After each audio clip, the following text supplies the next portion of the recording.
E estamos de volta com o BBcast, seu podcast de automobilismo e outras nerds. No episódio de hoje vamos falar sobre a etapa de Goiânia da Stock Car. E aqui comigo eu tenho a Débora Santos Almeida. Olá, amigos, sejam bem-vindos a mais este podcast. E bom, assim como o GP do Brasil, a corrida em Goiânia não terminou quando acabou de verdade. Exatamente, mais uma vez na Stock Car tivemos um pódio que ao final teve mudanças. E eu sou o Rubens GP Neto, o host de vocês. E hoje, como dito, vamos falar sobre a 11ª etapa da Stock Car, a segunda realizada este ano em Goiânia. E já vamos aí para a reta final do campeonato. Nessa prova nós tivemos a pole position do Gabriel Casagrande, a vitória dele na primeira prova. E Felipe Fraga herdando a vitória, da segunda etapa. Mas, antes de prosseguirmos com a nossa gravação aqui com o BBcast, vamos agradecer a nossos apoiadores, aqueles que auxiliam o Boletim do Paddock através do nosso financiamento coletivo e contínuo do Apoia-se. E são eles: Ricardo Bannerman, Maia Barbosa, Eliezer Teixeira, Luiz Félix, Arthur Felipe, Rafael Celone, Will Mesquita, Anthony Santos, Rogério Froner, Helena Lisboa, Cássio Machado, Carlos Del Valle, Bruno Vale, Eric Nemes, Bruno Shinozaki, Alberto Xavier, Eduardo Martins, Will Bueno, Ricardo Silva, Beto Correia, Fabrício Cavalcante, Arthur Apóstolo, Sérgio Milani, Melquiades Veloso, Micael Souza, Ezequiel Bali e Silnei Messi. Fica aqui o meu agradecimento aos nossos apoiadores. Com vocês, o Boletim do Paddock consegue crescer e aumentar o seu conteúdo nas plataformas. Mas além disso, gostaria de deixar um agradecimento especial para o Beto Correia, que também é o nosso apoiador aqui. Ele forneceu as fotos da galeria que a gente fez durante esse final de semana lá para o site. Então tem todas as partes da Stock Car, desde os treinos livres até a classificação. E nessa segunda-feira a gente vai disponibilizar para vocês também o das corridas. Então não deixem de acessar o site, que também é um complemento do podcast, para vocês conseguirem ver essas fotos, acompanhar um pouquinho mais de perto a etapa. Lá vai ter os detalhes dos carros, então essa é mais uma parte que vai complementar esse programa e auxiliar vocês com o decorrer dessa história. Exatamente, até mesmo a capa dos nossos posts desse final de semana, bem como do BBcast de hoje, será com fotos cedidas aí pelo Beto Correia. E o nosso agradecimento aí a ele por ter nos auxiliado a ele, que é um dos nossos apoiadores, e também é um excelente fotógrafo. Então no post tem o link pro perfil dele do Instagram, então peço aí que os nossos ouvintes que curtirem as fotos, vá lá, siga o perfil dele, curta as fotos, comentem, porque ele tem fotos maravilhosas. Guilherme Salas agora, que foi campeão da Stock Light e já está confirmado aí pela KTF, correr pela Stock normal, correu esse final de semana. Ele tem lindas fotos de quando ele correu na Fórmula Truck, na Copa Truck. Então você vê que o Beto Correia ele faz um belo trabalho. Então vale a pena aí curtir e compartilhar o trabalho dele. Não só dele, mas de todos os nossos demais colegas aí que trabalham tanto na podosfera, com diversos podcasts, como a gente citou na etapa de Interlagos. Nós tivemos lá toda uma ovacionação, uma comoção a todos os podcasters. E aqui a gente também já pode começar a falar um pouco dos fotógrafos aí que tem auxiliados a gente bastante. O Catelan também, que é nosso ouvinte aí, auxiliou fornecendo fotos aí pra gente do Brasil. Além disso também, lá do evento do F1 Festival também, cedeu algumas fotos dele, a gente também colocou na galeria de fotos do boletim. Então todo esse trabalho em conjunto que a gente tem, com o auxílio de várias pessoas, não é somente eu e o Rubens que fazemos esse programa. Tem esses amigos, essas pessoas que fornecem material pra gente quando a gente não consegue estar junto nas etapas. Então isso é toda uma parte de um crescimento. Então aqui o agradecimento para eles, principalmente por todo esse auxílio que eles vêm dando. Bom, e falando em auxílio, vamos à etapa da Stock Car de Goiânia, que esse final de semana já começou, assim como eu poderia dizer, numa situação atípica, porque nos treinos livres nós tivemos sol, né, Débora? Exatamente. Mas no treino classificatório já começamos com um verdadeiro pé d'água lá em Goiânia. Lembrando que essa etapa em Goiânia, a sexta-feira foi preenchida pelos treinos livres e teve um treino para os pilotos que são novos na categoria, para eles poderem ter mais um momento com o carro. Então a sexta-feira foi bem cheia, de muito sol, e principalmente nesses treinos livres, diferente do que costuma se ver, os pilotos que são os líderes do campeonato, eles estavam conservando mais o carro, mais os equipamentos. Então eles ficavam mais ali para a parte de baixo da tabela, deixaram o pessoal que não tá disputando o campeonato, né, lutar ali pela ponta desses treinos livres. E só foi no terceiro treino livre que o Daniel Serra apareceu lá na liderança e o Ricardo Maurício e o Thiago Camilo estavam ali no top 5. Foi uma coisa atípica do final de semana. Mas, como o Rubens disse, lá na classificação choveu. Até por conta disso, a transmissão atrasou, tudo atrasou, né, na verdade. Os carros demoraram um pouco mais de tempo para poder ir para a pista, porque a chuva caiu minutos antes da classificação ter início. E começaram a fazer verificação na pista e não encontraram a condição adequada para esses pilotos irem. Então eles esperaram para poder ver se o tempo ia melhorar. E quando finalmente eles foram, tinha uma poça gigante, quase um lago ali na saída dos boxes, estava bem molhado. E essa chuva, ela começou a ir e voltar. Então, para o primeiro grupo que foi para a pista, eles se depararam com uma pista bem molhada. Só que conforme eles foram dando volta, essa pista foi secando. Quando o segundo grupo foi para a pista, começou a cair umas gotinhas de chuva. Mas o segundo grupo surpreendeu, porque eles pegaram a pista ainda assim com uma condição melhor do que o primeiro. E conseguiram rodar melhor, tanto que apenas 4 pilotos do primeiro grupo conseguiram avançar para o Q2. Exatamente. Uma característica que tem, e até foi falado na transmissão, eu acho que, salvo engano, foi o Valdeno Brito que comentou sobre isso, é que em Goiânia, como lá é muito calor, muito quente, e fez calor a manhã inteira, o dia inteiro, o asfalto estava quente, então toda a superfície dali estava quente, então evaporava muito rápido. Então essa condição que a pista encontrava poderia facilitar ou atrapalhar muitos pilotos. Então até mesmo quando teve essa entrada do primeiro grupo, a gente viu que demoraram para os pilotos irem. E muitos que foram ficaram muitas voltas, principalmente tentando achar o melhor traçado e também secar a pista, né? Porque eles precisavam ali ter uma pista um pouco mais aderente, apesar que eles estavam com pneus de chuva, mas é uma regra que tem no automobilismo, principalmente na Stock Car, que somente quando for decretada a mudança climática é que se troca por pneus slicks. E além disso, teve uma coisa bem interessante, que quando essa chuva começou a cair, os carros ainda estavam lá nos boxes e as equipes começaram a trocar o para-brisa dos seus carros.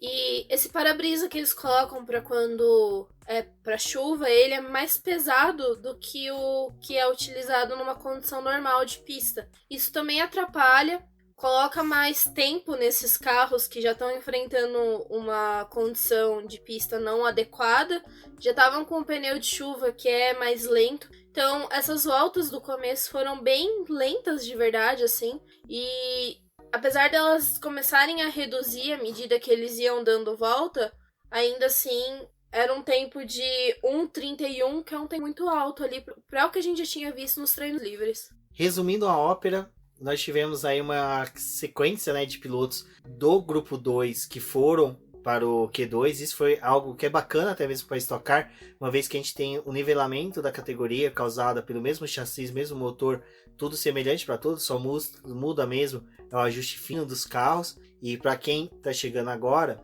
a Stock Car segue o mesmo esquema da Fórmula 1 de Q1, Q2, Q3. A única diferença é que o Q1, em decorrência do volume de carros, que nós temos em média por corrida 30 carros, nessa nós tínhamos 29, a Stock Car divide o Q1 em grupo 1 e grupo 2. E o grupo 1 são os pilotos que estão mais bem classificados no campeonato. Logo, são os pilotos que mais vencem, mais estão sempre na frente, então são os pilotos mais rápidos. E o grupo 2 não, são os que estão na segunda parte da tabela. Então, com essa mistura, a gente já começava a ter um final de semana já bem promissor para a corrida de domingo. Um exemplo era o próprio Ricardo Maurício, o Binho Barrichello, que caíram nesse Q1. Então a gente tinha grandes nomes de pilotos, acho que só o Felipe Fraga, entre outros que conseguiram. Camilo. O Camilo, Felipe Fraga, que são os gigantes, o Casagrande, que conseguiram ir pro Q2, então a gente já começava a ter uma construção de uma corrida bem empolgante, principalmente para a primeira corrida, né? Que estava sendo nas últimas etapas uma corrida bem morna, em questão de que os pilotos gostavam de guardar equipamento para a segunda prova em decorrência da proximidade da pontuação das duas provas. Exatamente. E bom, lá no Q2, esses 15 carros foram para a pista juntos para poder definir os 6 melhores que conseguiriam ter as melhores posições ali para a largada do domingo. E com isso a gente teve o César Ramos Felipe Fraga, o Guga Lima, o Lucas Forest, o Thiago Camilo e o Gabriel Casagrande disputando a pole. Foi bem interessante porque o tempo do César Ramos foi um dos melhores desses primeiros pilotos que foram para a pista. E lá pro final, o Gabriel Casagrande fez o melhor tempo, que foi 1:26.396. Thiago Camilo tentou bater o tempo dele, mas não conseguiu, ficou com 1:26.568. Para essa parte do Q3 foi bem interessante porque os comissários decidiram que esses pilotos podiam fazer a troca do pneu já para a pista seca, porque já tinha uma condição para eles conseguirem andar com esses compostos. Porém, ficou aquela dúvida se todo mundo ia de fato fazer a troca, porque partindo da questão de que o carro já estava com ajuste com pneu de chuva, talvez não fosse tão adequado trocar, né, e colocar o pneu de pista seca, porque eles não poderiam mexer nesse ajuste do carro, que é uma coisa que já foi configurada lá desde o começo. Então ela é feita para classificação, mas você não pode ficar mudando. E depois o Giafone até explicou que é mais fácil você fazer a troca de um pneu de chuva para um pneu de pista seca, porque ainda assim os ajustes conseguem meio que se valer para os dois pneus, mas é muito difícil você começar uma classificação com o pneu de pista seca e utilizar o de pista molhada, porque essa configuração já não bate quando ela é trocada nesses compostos. E todo mundo foi lá trocando. O Thiago Camilo foi o que levou mais tempo. Porque acho que ele tava analisando, vendo se ia de fato começar a cair uns pingos ali na pista. E quando o Felipe Fraga ou foi o Guga Lima, agora eu não me recordo certinho, mas quando um desses dois foi, ainda caiu umas gotas de chuva, mas já tava todo mundo com o pneu seco e eles mantiveram e continuaram a etapa da classificação já sem a chuva. Como a gente falou, ela indo e voltando em algumas partes, mas o pessoal já conseguindo virar tempos melhores, porque a pista já estava numa condição melhor. E nessa busca aí pela melhor volta, o Thiago Camilo é um piloto que, sem sombra de dúvida, esse ano sobrou bastante nas classificações, mas quem, como diria Bruno Fonseca, a estrela brilhou muito mais nessa classificação foi o Gabriel Casagrande, que, como a gente vem falando aí nos últimos BBcast, é um piloto aí que tá em destaque, tá em uma ascensão muito boa dentro da categoria. Ele aproveita os melhores espaços, né? E ele é um piloto recente a fazer pole, porque o Gabriel Casagrande conseguiu 2 poles esse ano, essa foi a segunda, e nessa ele conseguiu reverter em vitória, né? Essa daqui, como a gente vai comentar daqui a pouco referente à primeira prova, ele consegue reverter, mas eu acho que foi muito mais porque ele se adaptou muito bem à pista de Goiânia. O Gabriel Casagrande, a gente vai ver também nas outras 2 provas, em que ele não teve desgaste de equipamento. Então, ele tocou fino mesmo, ele foi o piloto assim que realmente teve um destaque nas 2 provas, mas na classificação, ele obteve no momento ali que foi crucial, porque ele conseguiu tirar o melhor proveito de uma pista em que era nitidamente úmida. Ele estava com pneu de pista seca e conseguiu superar o Thiago Camilo, que o Thiago Camilo também estava virando bem. A condição de pista do Casagrande para o Thiago Camilo não foi tão distante uma da outra. A diferença deles acho que a gente já pode até começar a falar da primeira corrida, mas desde o momento que teve a largada até as outras voltas que tiveram em sucessão, né, depois da largada, a distância do Gabriel Casagrande para o Thiago Camilo não era grande. Ela ficou bem pequena, e pensando assim, pilotos andando às vezes a menos de 1 segundo, na Stock Car esse 1 segundo é difícil ainda para você conseguir tirar e chegar no carro da frente. Então era uma distância pequena, qualquer erro do Gabriel Casagrande poderia reverter numa chegada do Thiago Camilo até o momento ali da parada nos box.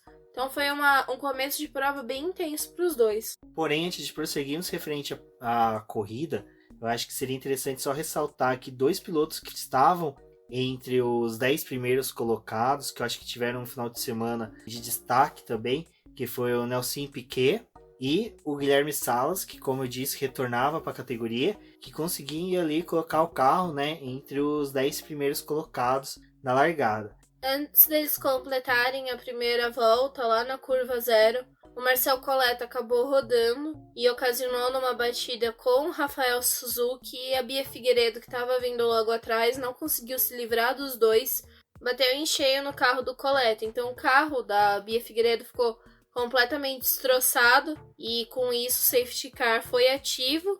Ele entrou na pista para poder fazer a limpeza e remover os carros que tinham ficado e ele permaneceu por cerca de 10 minutos, porque a relargada mesmo só aconteceu lá restando 30 minutos para o término da prova. E dessa forma, o Casagrande ia ter que largar mais uma vez, defender a primeira posição do Thiago Camilo. Então ele, assim que teve a relargada, ele começou a fechar o Thiago Camilo, mas em pouquíssimo tempo ele conseguiu abrir uma vantagem para o Thiago Camilo e passou a manter essa primeira posição em segurança. O que foi interessante nesse momento da transmissão é que eles cortaram para a câmera on-board do Rubinho Barrichello. Aí, de repente, do nada, o Rubinho Barrichello roda. Então, aí tivemos... Era praticamente o raio da morte do carro. Exato. E aí, depois fomos ver, o Rubinho Barrichello tentou uma ultrapassagem pelo lado sujo da pista. Ele foi bem útil. Se conseguisse, seria uma bela ultrapassagem, com certeza ia concorrer com a mais bonita ultrapassagem do final de semana da Stock Car, um prêmio que é dado pela Lubrax Petrobras. Mas só que infelizmente não foi possível. Ali ele acabou rodando em um... Eu não cheguei a entender se houve um contato direto com o Diego Nunes da KTF, mas... O ângulo da câmera que colocaram na transmissão não era tão bom para poder definir se tinha sido mesmo um toque ou se foi porque o Rubinho pegou o lado ruim da pista, foi extremamente otimista e acabou rodando. Mas o fato que acabou, dificultando um pouco a prova dele e pouco tempo depois o Gaetano de Mauro apareceu com o pneu furado. E aí ele já foi para os boxes, realizou a troca dele, só que na Stock Car se você realiza uma troca de pneu ou faz o reabastecimento fora da janela dos boxes, de qualquer forma, quando tem a janela dos boxes aberta, é necessário você ir e realizar a troca de outro composto ou fazer o reabastecimento. Então, essa primeira parada que o Gaetano fez não valeu de nada. E, fora isso, a gente teve mais um abandono, que acho que é um dos abandonos mais trágicos aí, que foi o do Max Wilson, que já estava tendo um final de semana difícil. Na verdade, o Max Wilson já tá tendo um histórico, de corridas esse ano bem complicado. E ele é um piloto que tá sem vaga pro próximo ano. Então, esse foi mais um resultado que aconteceu com ele. O carro dele enfrentou o problema. Ele foi bem cuidadoso na parte de conseguir tirar o carro do traçado para poder não atrapalhar a corrida, para que ela não fosse interrompida mais uma vez. Então, ele levou esse carro para uma área segura, deixou ele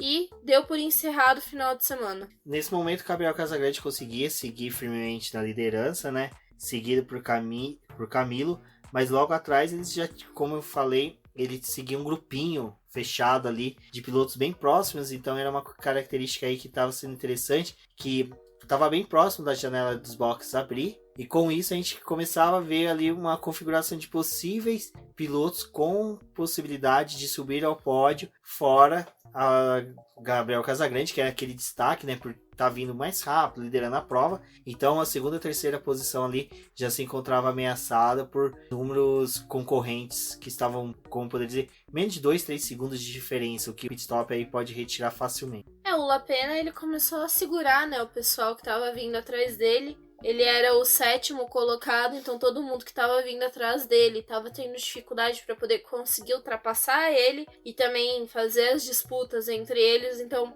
foi formando aquele famoso trenzinho. Até que teve a abertura dos boxes lá na volta 12 e rapidamente alguns pilotos começaram a entrar nos boxes, mas os líderes mesmo deixaram mais para as últimas voltas. O Thiago Camilo mesmo, ele foi apenas na última volta, ele ficou um tempão na pista e a parada dele não foi tão boa. Com isso, se ele estava tentando pegar a posição que era do Casagrande, não surtiu efeito, mas a estrutura ali da parada dele, apesar de no primeiro momento parecer que não tinha sido tão boa, para um piloto que estava tentando conseguir mais pontos durante a corrida, e o final de semana, até que não foi uma estratégia tão ruim, porque já é meio que de consciência, assim, de todo mundo, que o piloto que vence a corrida e principalmente vai pro pódio nessa primeira prova, não consegue se dar bem na segunda. Então, se você está tentando juntar pontos, que nem era o caso do Thiago Camilo,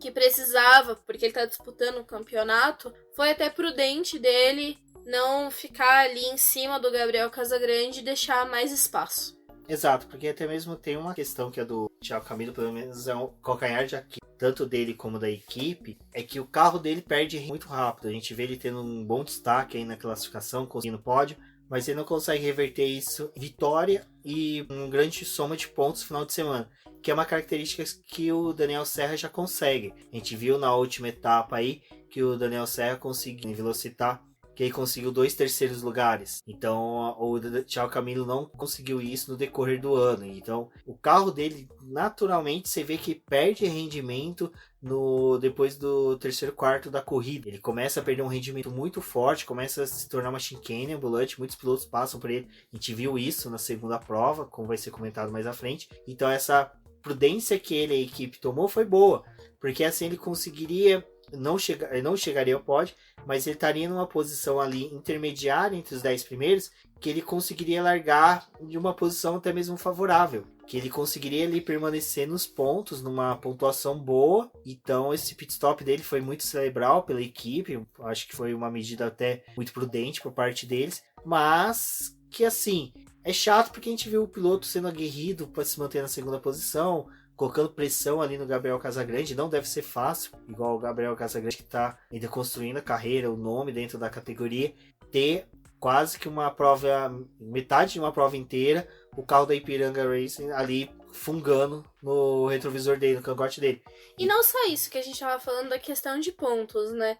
A prova da Stock Car, diferente da Fórmula 1, que só pontua até o 10º, eles têm ponto até o 20º. O primeiro, na primeira corrida, ganha 30 pontos e o 20º ganha 1 ponto. E na segunda corrida eles deixaram mais próximos pontos, então é uma vantagem você terminar mais à frente. Que na primeira, nessa segunda corrida, o primeiro ganha 24 pontos e o 20º 1 ponto. Quando arrumaram o grid ali, já dava para poder perceber que o Camilo tinha perdido a segunda posição e não só isso, ele tinha caído para quarto. Ali eles já tinham se encaminhado para o final da prova e faltando 2 voltas para o final, o cronômetro zerou com 2 segundos. Então tinha que terminar aquela volta, dar mais uma volta por conta do tempo, que é 40 minutos mais uma volta. E com isso, o Daniel Serra conseguiu se aproximar do Thiago Camilo, fez a ultrapassagem, Camilo caiu para quinto, e terminando a corrida, César Ramos tinha dado uma colada ali no Gabriel Casagrande, e o Gabriel Casagrande deu uma acionada no botão de ultrapassagem para poder dar aquela descolada ali do segundo colocado, e eles cruzaram a linha de chegada com o Gabriel Casagrande em primeiro, o César Ramos em segundo e o Lucas Forest em terceiro, que são pilotos que a gente não tá tão acostumado a ver nesses últimos tempos no grid. O César Ramos ele foi um piloto muito bom, né? Em alguns momentos ali que ele conseguia... Ele até destacou isso na entrevista que ele deu para Sport TV, em que ele não tava tendo uma boa sequência agora no campeonato, que esse pódio veio para dar aquela revigorada nele, e que também tá sem contrato pro ano que vem, então até ele levantou isso, que vai ajudar ele aí nas negociações. Ele é um piloto consistente. Eu acho que o que é legal da Stock Car é que ela é uma categoria que muitas vezes dá oportunidade, né? O pódio não reflete realmente os melhores que foram em corrida.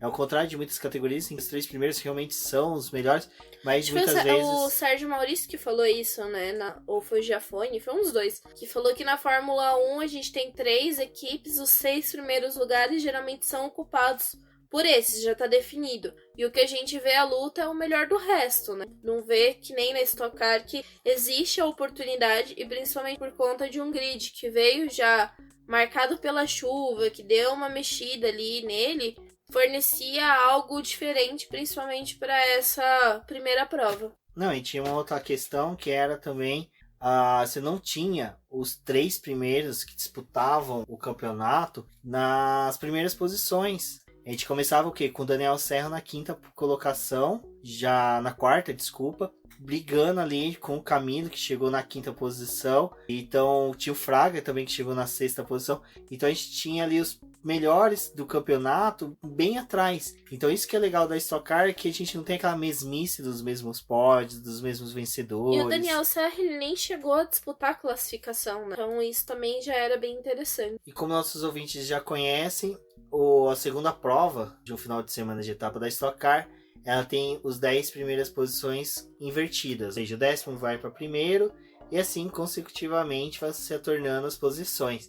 É algo interessante porque até mesmo algo que a gente vê ao decorrer da primeira prova é que quando já se estabelece ali os 3, 4 primeiros, os pilotos mais atrás começam já a traçar táticas para poder conseguirem uma melhor colocação na segunda prova, que é fazer uma parada um pouco mais demorada, colocar mais gasolina, fazer uma troca maior de número de pneus, já que obrigatoriamente por parada na janela de pit stops você tem que colocar pelo menos um pneu no carro, fazer a troca de um pneu. Então, com isso, a gente já tem, né, toda uma mudança ali que começa a ter uma otimização para uma corrida um pouco mais emocionante na segunda prova. E com a mudança, né, com a mudança das posições para a segunda prova, os 10 primeiros colocados ficaram assim, com Júlio Campos em primeiro, Valdeno Brito em segundo. Então nós tínhamos ali uma primeira fila da Prat. A primeira fila já era da Prat, seguido por Guilherme Salas, Nelsinho Piquet, Felipe Fraga, Thiago Camilo, Daniel Serra, o Forest, Ramos e Casagrande. Então você vê que os 3 primeiros foram jogados lá pro fundo, então a gente já tem aí já um começo ali de uma possibilidade de uma corrida um pouco mais emocionante, porque,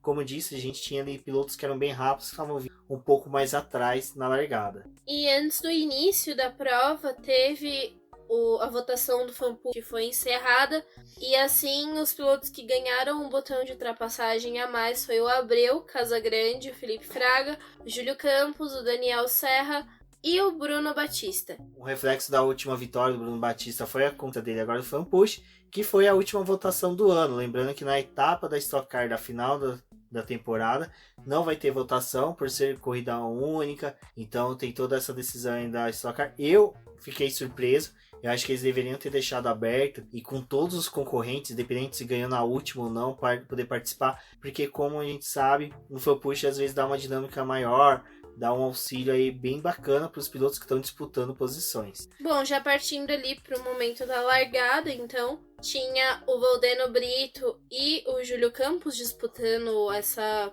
primeira ponta. Apesar do Júlio Campos ser o primeiro, os 2 carros estavam alinhados juntos. E o Júlio Campos já tinha falado antes da largada que o carro dele não estava bom. O carro dele estava sem potência na reta, então ia ser difícil para ele manter a primeira posição, mas ele estava tentando torcer para poder terminar entre os 10 e conseguir a melhor posição possível. E já na largada ele perdeu esse primeiro lugar para o Valdeno Brito, que não hesitou em ultrapassar o companheiro de equipe, também não fez nenhuma questão de ser o escudeiro do companheiro.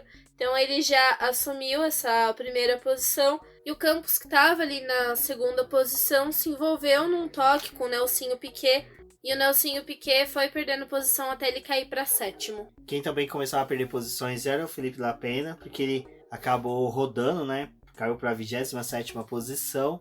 E nessa começávamos uma disputa entre Guilherme Salas e Diego Nunes, uma guerra doméstica ali da KTF, em que eles disputavam a 4ª posição. Só que ali nessa disputa, o Casagrande estava próximo deles e o Casagrande se tocou com o Nunes e o Nunes rodou e caiu pro 20º. Então acabou com a disputa que estava tendo ali dos pilotos da caça. Exato. E uma coisa que já começava a ficar interessante na corrida era que o Valdeno Brito começava a apertar muito o carro dele, ele já abria quase 3 segundos do Campos. Então, nessa hora mesmo eu já fiquei surpreso, eu já comecei até a comentar com a Débora, falando, olha, o Valdeno Brito tá exigindo demais do carro dele, é algo que, assim, para um carro das características da Stock Car, você começar uma corrida tendo tanto dele, dá indícios de que provavelmente o carro não vai resistir até o final, ou você vai acabar sendo prejudicado num momento ali que o carro vai precisar realmente responder. A ideia dele era tentar abrir vantagem pro Campos ou pro segundo piloto que tivesse ali ocupando essa segunda posição, então ele chegou a abrir quase 3 segundos para o Campos, já pensando na troca dos boxes, porque ele levaria uma vantagem para esse piloto e também poderia fazer uma parada mais demorada, porque a primeira dele ele não tinha demorado tanto e ele ia precisar colocar mais combustível e fazer o que é necessário para poder terminar a segunda corrida. E com isso ele foi queimando o botão de ultrapassagem para poder aumentar essa distância. E essa utilização do botão de ultrapassagem foi cobrado dele no final da corrida, porque é o momento que ele mais precisava, ele não tinha mais como se defender. Exato. Mas nessa hora César Ramos recolhia o carro, porque ele já não ia ter gasolina para terminar a prova ou chegar até a janela de pit stops. Ele não focou na primeira prova, ele só deu algumas voltas na etapa e recolheu o carro para os boxes. É algo natural dos pilotos que não estão tão acostumados a pensar e nem focar nas duas partes da corrida, porque não estão ali disputando o campeonato, estragar o carro na primeira prova e perder a oportunidade de disputar a segunda. Tem os pilotos já que são clássicos de focar só na primeira prova, ou que nem o Barrichello, que às vezes elimina um pouco o resultado da primeira, mas ainda assim tenta ficar entre os 10 primeiros e foca mais na segunda corrida para poder conseguir uma vitória. E nesse momento chegava aquela fase em que eu comentei agora há pouco, em que o carro do Thiago Camilo começa a entregar as pontas, porque infelizmente o carro da Ipiranga Racing, quando chega essa segunda prova, não consegue manter o rendimento, não consegue manter um bom. Então ele pegou, e a gente começava a ver ele ter uma disputa com o Ricardo Zonta, né? O piloto da Shell Power conseguiu fazer a ultrapassagem e já começava a deixar o caminho de franco aberto ali para os demais pilotos. O Camilo ele ainda tentou se segurar, subir um pouco, mas depois voltou a cair o que ele tinha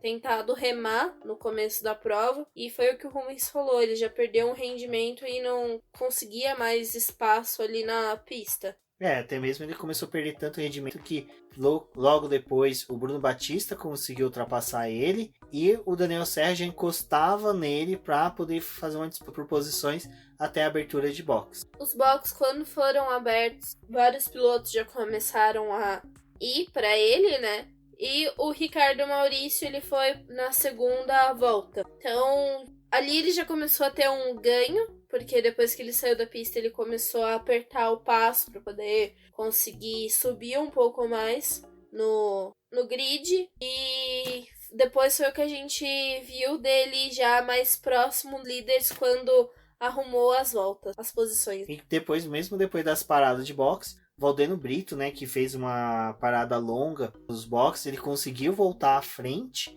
e já abria mais 3 segundos aí pro Felipe Fraga, que era o segundo colocado, que já começava a sofrer investidas, né, fortíssimas do Ricardo Maurício. E depois que o Ricardo Maurício conseguiu fazer a ultrapassagem no Fraga, ele já foi para cima do Valdeno Brito. E aí foi o momento que a gente entra em discussão do que aconteceu, que ali no começo da prova ele tinha usado tantos botões de ultrapassagem para poder se distanciar do segundo colocado, que nessa parte da corrida ele já não tinha mais botão de ultrapassagem. Quando o Ricardo Maurício chegou nele, ele tinha só um botão, e ele tentou defender ali na unha o Ricardo Maurício. Na primeira vez ele levou um pouco de vantagem, porque quando o Ricardo Maurício acionou o botão de ultrapassagem, ele tinha espaço para poder defender. Então ele fez o Ricardo Maurício queimar um botão. Só que logo depois os dois acionaram um botão de ultrapassagem. E quando o Ricardo Maurício conseguiu fazer a ultrapassagem e se tornar o líder, o Valdeno Brito não tinha mais botão para poder conseguir dar o troco no Ricardo Maurício e ficar aquela guerra, né, que em várias corridas acontece dos pilotos acionarem os botões de ultrapassagem diferentes, trocarem a primeira posição e ela ficar sendo decidida ali mais para a última volta, no momento que o piloto, né, o melhor piloto consegue acionar o botão de ultrapassagem. Então ele não tinha mais isso. Com isso também ele passou a ser um alvo fácil na pista, porque o Fraga que estava logo atrás tinha botão de ultrapassagem, então ele podia se aproximar. E ali na última volta mesmo, que foi acho que o problema do Valdeno Brito, porque o Ricardo Maurício cruzou a linha de chegada na primeira posição, ele foi ultrapassado pelo Felipe Fraga, mas além disso ele perdeu a posição para o Nelsinho Piquet. Exato, eu acho que numa discussão de bar entre Lewis Hamilton e Nelson Piquet, Lewis Hamilton viraria pro Nelson e falar, pô, quase ultrapassei o Gasly no final antes da linha de chegar.